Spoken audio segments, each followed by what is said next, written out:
Imagine serving your time in the United States military and you're soon met with your date to return home.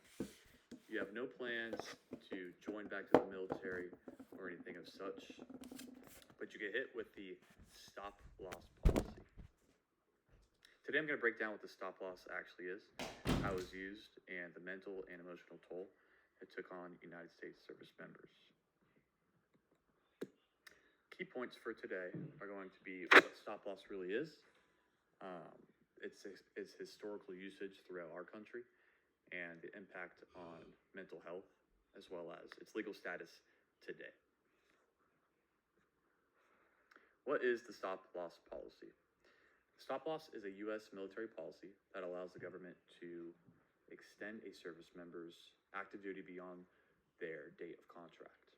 So even if you finish up your full enlistment in the military, you can still be put to work. It pretty much effectively overrides the original agreement signed at enlistment. The purpose of the stop loss was to maintain the combat readiness for soldiers. When war breaks out or troop members fall short, the military often doesn't have time to train replacements.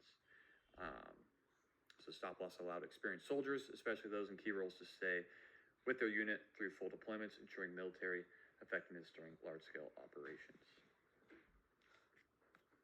Its historical usage is very interesting. Post 9/11, after the attacks, the U.S. reactivated stop loss to maintain troop numbers for the wars in Iraq and Afghanistan. Thousands of soldiers were involuntarily extended just before their contracts ended. Of course, over time, backlash began. Stories emerged of soldiers calling it backdoor draft, as they were getting drafted back into war even after their time was over. Soon after the backlash, the government responded with an extra $500 per month to those who were extended. Of course, throughout this, even with special pay, soldiers were still very upset, as well as families. In 2011, though, routine use ended. The United States military stopped using it, but that comes with a cost. The impact on mental health is what I'm really focusing on today. I have two examples. One is Kristen Roos and one is Jeremy Wilson. Kristen Roos soon said after, a veteran who served in Afghanistan was affected by stop loss herself, so she wrote about how the policy tore apart lives and broke down morale from the inside. Through this, she exclusively interviewed Jeremy Wilson, who has probably the most known stop loss story to date. Jeremy's contractual end date was September 2nd, 2006, but he was extended nearly a full year due to stop loss. With this, his fiance broke off engagement because of it. And that's just one example of how stop loss treated people's mental health, and as well as the rest of their lives.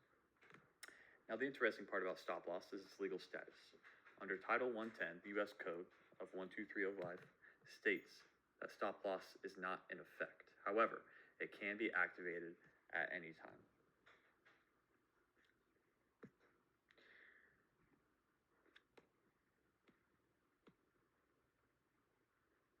Stop loss ended over a decade ago, but its consequences lasted far longer for the people it affected.